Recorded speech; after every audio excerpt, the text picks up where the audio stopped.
ពេលនេះខ្ញុំសាកធ្វើបាយឆាកាពិពីផ្ទះបាយអំលៀតម្ដងមុនដំបូងខ្ញុំជៀនជាមួយនឹងពងទាយើងដាក់គ្រឿងស្អាតទេខ្ញុំបន្ថែមជាមួយនឹងរ៉ូឌីតែបន្តិច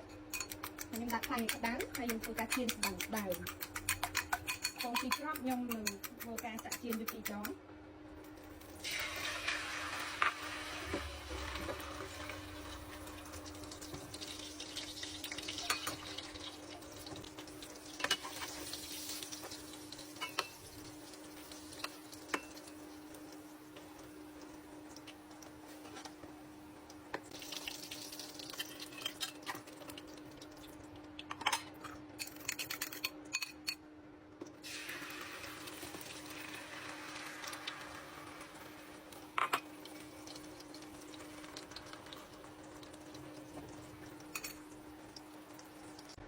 ពងទារួចរាល់ឥឡូវយើងត្រៀមខ្ទះសម្រាប់យើងឆាសាច់ជ្រូកផ្អែមម្ដងដាក់ប្រេងឆាឲ្យក្តៅម្ដងទៀតបន្ថែមជាមួយនឹងខ្ទឹមដាក់បំពងឲ្យឈ្ងុយខ្ទឹមចាប់ផ្ដើមក្រហមដាក់ស្ករត្នោតចូលឆាវាដល់ឈ្ងុយឡើងពណ៌ក្រហមខ្ទឹមចាប់ផ្ដើមក្រហមហើយដាក់សាច់ចូល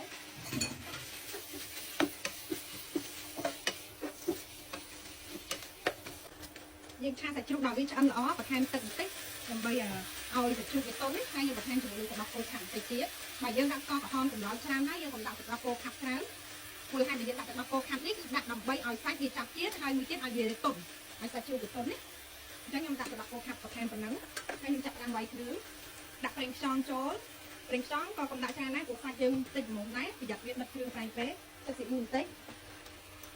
បន្ថែមរ៉ូឌីបន្តិចបន្ថែមប៊ីចេងបន្តិចអញ្ចឹងគ្រឿងក្រៅដាក់តែប៉ុណ្ណឹងហើយបងប្អូនអាចធ្វើរសជាតិមើលទៅតាមចំណូលចិត្តបានយើងឆាសាច់វាស្ដាំក្រហមហើយចូលជាតិល្អហើយវានៅប៉ែកៗអញ្ចឹងកុំឲ្យស្ងួតពេកកុំឲ្យស្អាងពេកយើងឆាវាដល់ឆ្អិនមានពណ៌ក្រហមសក់ល្អបែបនេះបិទហ្គាសជាការស្រេចដល់វគ្គយើងទៅធ្វើជាមួយបាយម្ដងខ្ញុំមានបាយចំនួន4ចានចង្កឹះដែលខ្ញុំត្រៀមសម្រាប់ញ៉ាំគ្នា4នាក់ខ្ញុំដាក់ជាមួយនឹងកាពិឆានេះចូល2ស្លាបព្រាបាន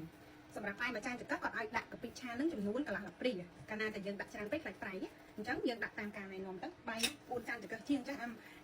មួយស្លាបព្រាដំបូងមិញហ្នឹងគឺខ្ញុំដាក់រៀងកំប៉ុងបន្តិចស្លាបព្រាទី2ខ្ញុំដាក់1ម៉ូងអញ្ចឹងខ្ញុំគិតថាប៉ុណ្ណឹងវាអាចម៉ូងអញ្ចឹងខ្ញុំធ្វើការកូរច្របល់កាពិនឹងជាមួយបាយសោះសិនគឺបាយនេះគឺជាបាយកកដែលខ្ញុំញ៉ាំសោះអញ្ចឹងខ្ញុំយកមកឆាកូរច្របល់កាពិឲ្យសព្វទៅពេលយើងយកតែឆាលើភ្លើងគឺវាងាយស្រួលវាមានពគាក្រៀមទៀតនេះលើកទី1ដែលខ្ញុំទិញកាពិឆាហើយបុកខ្ទិះហើយនឹងបុកកន្ទុយហេះខ្ញុំទិញ3មុខពីខាងគាត់មកទុកដាក់ទូទុកញ៉ាំលើកទី1ដែលខ្ញុំសាករសជាតិខាងគាត់អញ្ចឹងយើងមកមើលរសជាតិឆាបាយនេះទាំងអស់គ្នាបើឆ្ងាញ់ខ្ញុំញ៉ាំណែនាំបន្តខ្ញុំបានដាក់ខ្ទះដែរអត់បាច់លាងទេចុកជាតិឆាតិចតិចបន្ថែមប្រេងឆាតិចហើយខ្ញុំកំពុងខ្ទឹមថែមតិចទៀតហើយខ្ញុំដាក់បាយដែលយើងបានច្របល់ជាមួយកាពិសពហើយខ្ញុំឆាបាយឲ្យវាសព្វចូលគ្រឿងក្រៅល្អហើយយកបិទហ្គាសជាការស្រេចខ្ញុំលក់រសជាតិមកហើយមានរសជាតិឆ្ងាញ់មែនទែនពេលដែលយើងញ៉ាំបន្ថែមជាមួយបន្លែមួយម្ទេសមួយខ្ទឹមក្រហមហើយជាមួយពងមួយសាច់ក្រកឲ្យដែលយើងបន្ថែមគ្រឿងក្រៅពីលើទៀតហ្នឹងមកមួយរសជាតិដឹងតែឆ្ងាញ់ហ្មងអញ្ចឹងខ្ញុំបិទហ្គាសខ្ញុំមានជាមួយសាច់ក្រកចៀនហើយជាមួយនឹងពងទាដែលយើងបានចៀនហើយយើងយកមកហាន់វាស្ដាងៗដើម្បីបន្ថែមរសជាតិវា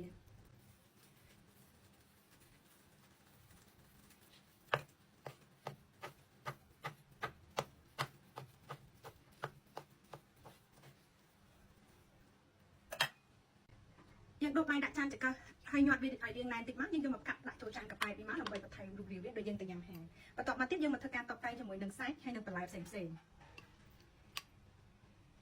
នេះគឺជាសាច់ជ្រូកផ្អែមដែលយើងបានឆាមុនហ្នឹងបន្ទាប់មកទៀតយើងបន្ថែមជាមួយនឹងពងទា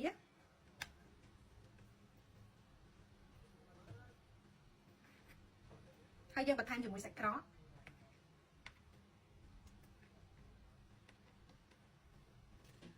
បន្ទាប់មកទៀតយើងបន្ថែមជាមួយនឹងខ្ទឹមក្រហមបាយឆាកាពិនេះអត់ខ្ទឹមក្រហមអត់មានម្ទេសហើយនឹងខ្ទឹមក្រហមនោះគឺអត់ត្រូវគ្នាតែម្ដងហើយមួយទៀតអ្វីដែលខ្វះមិនបានគឺស្វាយខ្ចីផ្នែកបន្លែយើងអាចដាក់ទៅតាមការចូលចិត្តបានខ្ញុំមានជាមួយនឹងប៉េងប៉ោះខ្ចីខ្ញុំមានជាមួយនឹងត្រសក់បន្ទាប់មកទៀតអ្វីដែលខ្វះមិនបានគឺស្វាយខ្ចីយើងកោសសរសៃបែបនេះអានឹងញ៉ាំមួយបាយឆាកាពិហ្នឹងគឺត្រូវគ្នាខ្លាំងរួចរាល់ជាការស្រេចសម្រាប់បាយឆាកាពិមកពីផ្ទះបាយអំនៀតដែលធ្វើឡើងដោយម៉ាក់លី